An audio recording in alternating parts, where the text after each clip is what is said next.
Hey guys, and welcome back to another YouTube video. In this video I'll be going through the AFL Fantasy cash cows for round 10, going through who are the best buys I guess at this point, as we've really sort of moved out of, especially Sheasel, Ashcroft, Jinby, etc. There's about 4 or 5 of them that we've sort of moved out of actually getting this week, and it's now moved on to the actual new wave of rookies, and how you can still get a couple of that's one guy that's sort of over that 300k, 2 guys over that 350k range that you can get actually now and be happy with their job security, and the rest are sort of guys that you want to be getting 290k and below. So before we get into the video, remember to like and subscribe, turn the notification bell on so you know when I upload, and let's get into the video. So as you can see here, I should probably actually go to the AFL lineups and we can go through the lineups and who's new. That's round 9. So round 10 here, we have no one new, at least here in the first game. Don't need that. In the second game, we have 2 guys, so this will be the game for rookies.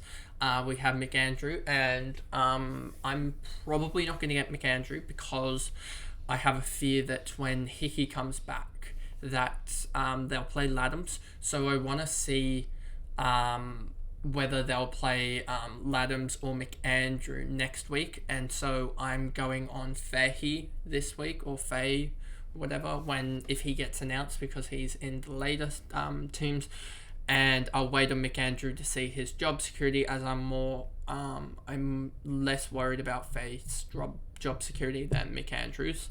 Wardlaw, I want to see a week with the guys like him. He's got a 37 break even. Harry Sharp's, Dave Fagan's confirmed his job security, at least in the short term, so he's good through the buys, it looks like. So you can get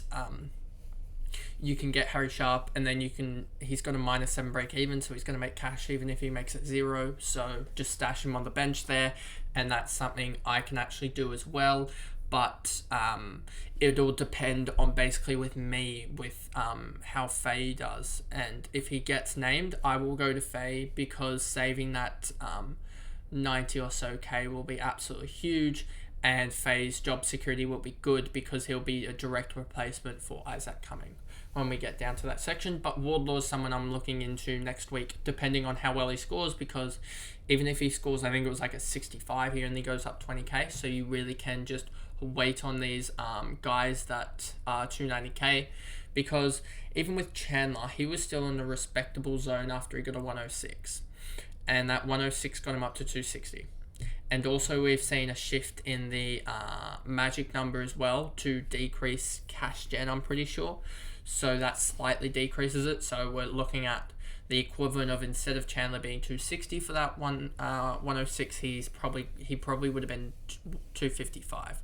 So that also gives way to rookies not moving up much on their first game, and Wardlaw's got the 12 break even, worse than Chandler does, as well as probably the equivalent of another 4 or 5 break even on top of that due to the magic number changes. So we're looking at effectively a +17 or so, +18 on Chandler's performance. So for him to go up 60k, we're probably looking at him needing to get a 140 or a 135, because he also scales in favor of Chandler being the lower price. So Wardlaw's probably not going to move more than about 20k for a 65 or so, or a 70, and that'll be absolutely huge. Anyone else? Western Bulldogs versus Adelaide. Western Bulldogs versus Adelaide. No one else here that I can see debuting. I should just do debuts and then just and then for rookies, we've got here at least Erasmus managed, Jai Clark injured, Mitch Duncan injured as well, so another injury concern there. Anyone else here? No one else here, but we do see here, I just want to point out, Aitken's holds, and we've been told already through Gold Coast's team announcement that Tom Berry will be the sub, so you don't have to worry about Uland being sub for anyone that has him as a red dot at the moment. However, we could see an Orland late change for Aiken, but I think Aiken holds, honestly, if I'm being honest. So that will really help because... And anyway, I'm playing them in the same position, so if that is the case, I could just put the emergency on Orland, or I'll just have the emergency on Fahey if he plays, or Sharp if I go down that route, depending on final teams. Then we have Essendon versus Richmond, and no one else here really relevant. And then we come to West Coast versus Hawthorn. And this one, yes, we don't know final teams, so it is a little bit iffy. But if we look here, Hawthorn, I expect Mitchell to play in the back line, Cam McKenzie on the wing, and Will Day on ball. I think that's what it is. I think they just put out 22 and it was like, here's a close enough team to what we're going to put out. But we see this a lot with... who is it that does it every single week? North do it with Sheasel a lot, putting him at half forward, even though he's been at half back the whole time. Warple in the centre, we could see him in the half forward line, and Nash in the centre, but that's something to look out for. But I don't think that is the case. But it doesn't really matter for me because I'm getting rid of Warple because Holland was named on a wing and he's not being rested this week, and that's all that I needed because hopefully he can back it up this week is what I was going to say. And then for the interchange for West Coast, Jermaine Jones, I swear he was injured. So he might be... He's either going to... Well, obviously he's going to be on the bench or not on the bench. But that's going to come down to probably a game day decision. I don't think they like Clark over Chesser or Long. I do think Reed Bazzo, don't think they like him. Don't think they like Luke Edwards as well. And I don't know if they made any calls like in their post of it saying that someone is definitely sub, but I do expect at least one of Noah Long or Chesser to play, as I think Bazzo was the last healthy man to get a game, as well as similar to Luke Edwards, knocking those two down. I don't think he likes playing Greg Clark unless there's huge injuries, and I mean there are huge injuries at the moment, but I think he would rather play Noah Long and Chesser. And then I think Hoff and Jermaine Jones are probably that's probably the four. And then you see Bazzo probably as the sub. I think that's the prediction I go with there. And then for Hawthorn, we got Focus Green playing, but doesn't really matter for fantasy after that a couple of weeks ago. Harry Morrison will get a game, Weddle will get a game, and Reeves will probably get a game. And I don't think McDonald or... probably, I don't think Bramble will get a game because I think he's going to be a game day decision and then out.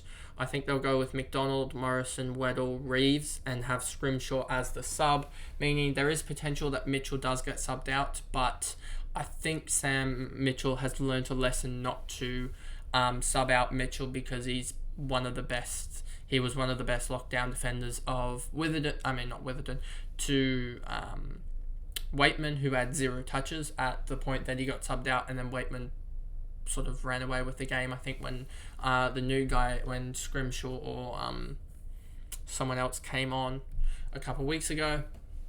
And then Carlton, Collingwood, I think Harvey Harrison, we haven't seen a debut notification or anything about that, so I have a feeling this is just sort of bringing him into the squad, or at least I haven't seen. I could be wrong on that. So he could be debuting, but I don't think that is the case, as I think they're they're bringing back Darcy Cameron, and McRae could be an interesting one. But I think we have a week to wait with him. But that will certainly be interesting, as it'll allow us another mid-forward, I believe his status is. And then you've got GWS Giants versus St Kilda, and you got Fahey on the... on here, and if you look at this, was Cummings out last round as well, so that's an interesting one. If I'm being honest, what's their interchange going to be? I wouldn't be surprised if it's Perryman, O'Halloran, Riccardi, and Fahey, and Peatling probably as the sub, or Fahey at the sub and Peatling on the interchange. Oh, they have Ward as well, so it's probably going to be that's going to be tough for FAHEY to get a game, to be honest. Now, looking at it, Briggs won't get a game, and I don't think Daniel Lloyd will get a game, to be honest, with O'Halloran there as well. So, yeah, this is going to be tough, but we get teams in a little while from now, like 10 or so hours. So I guess we'll just wait and see with that one. And then for St Kilda's sake, nothing interesting. Campbell's been named on every Sunday list, I swear, and never gets named, so that's fine.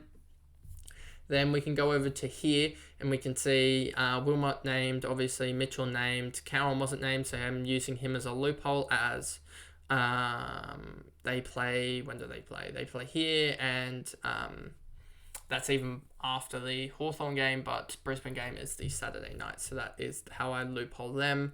Then you've got Chesser and FAHEY. He's sort of just a placeholder at the moment. I can just easily go up to Sharp, who's got that game consistency. And actually now looking at it, I could do a Wilmot for Sharp, just straight swap.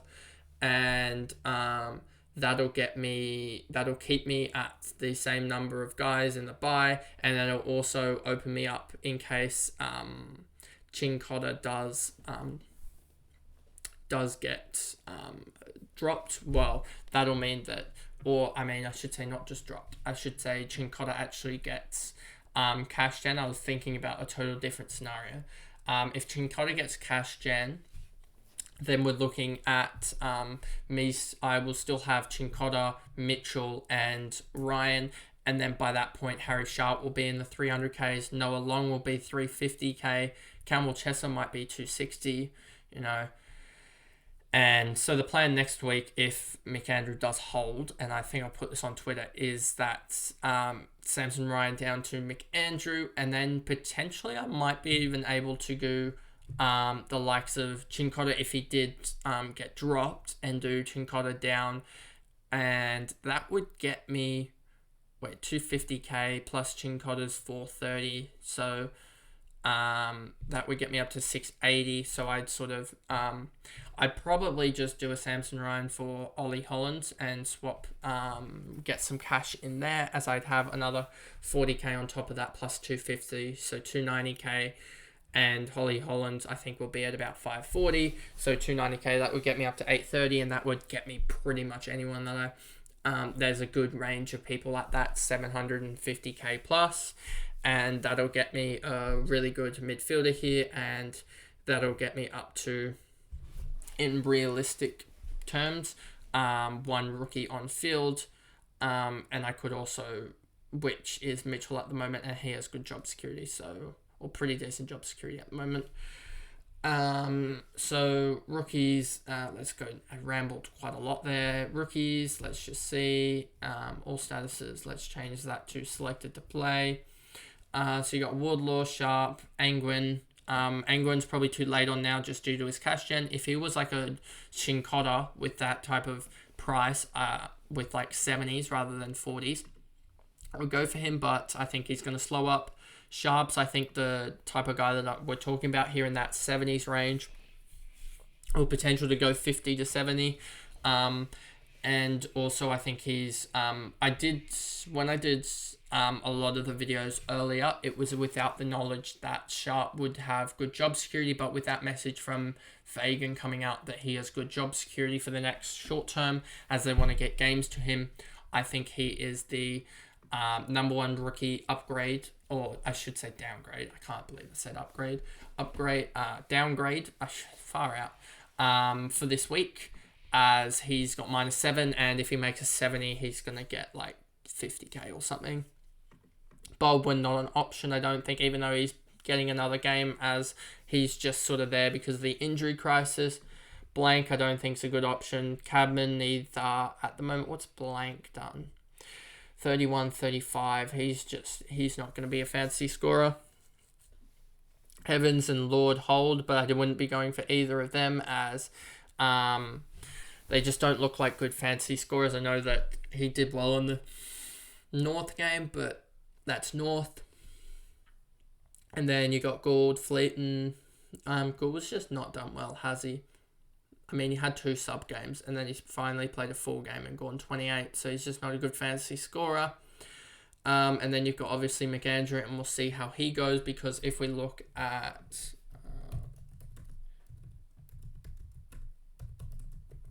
let's look at his VFL stats, and you'll see here he isn't the greatest scorer, although when he takes up main ruck, which he will not be doing, he does score well, like 60s and 70s, but when he is not main ruck, he does he can easily drop not the best game. As if we look here, he had a 12-pointer against Williamstown last year. He had a 35 and 11 as well here, an 8 here as well. So I'm wondering what was a 17 to 21, 33, 35. So yeah, he's really, I guess, struggled a little bit, but he's come into really good form as the main ruckman at the Swans at the moment. To be fair, this was behind Sinclair when this did happen, these types of things, and I think he was playing as a forward, so obviously he doesn't have the forward capability if he is playing isn't playing as the number 1 ruck, so that's sort of a worry. But I do think that he will possibly be a potential option next year if we do get him to not have the best start this year or to have limited game times, as if he does get announced as the number 1 ruck, I think just with the amount of hit-outs he could potentially get, he will be good next year. But we got to wait on him. And then O'Donnell we can go for just because of that break even. And then we're looking at 300k guys, and there isn't really anyone that's screaming out. I mean, I would have loved to have held Camaminti, but I mean, 3 games is quite annoying, and it was good for cash and reasons to get him out. And then it was just a smart choice at the time to get rid of Camaminti, as you wouldn't have expected Davey to drop like a 20 and then a 10 that he did. And then you got Bailey Humphrey here as well, another guy that I think we need to be looking at. I'm not going to be going for him just because I don't 100% think that he is going to be able to score basically the equivalent of an on-field guy at a decent rate. And I think it's better for us to be able to save 80k, 90k off him. Well, we're saving 70k going to Sharp. Save 70k, and that enables me to effectively go the equivalent of Lockie Whitfield or someone else around that price range to a guy that's like 750k. And the options at 750k are very sparse. So that's what's going on at the moment, and I think that's basically it for the rookies. So if I switch back here, that's the cash cows for round 10, and a little bit of a murmur on about the prospects of a lot of these 200k absolutes starting rookies, and how their job security is a little bit iffy. But that's the video, and I'll see you guys in another video. Thanks, guys. Goodbye.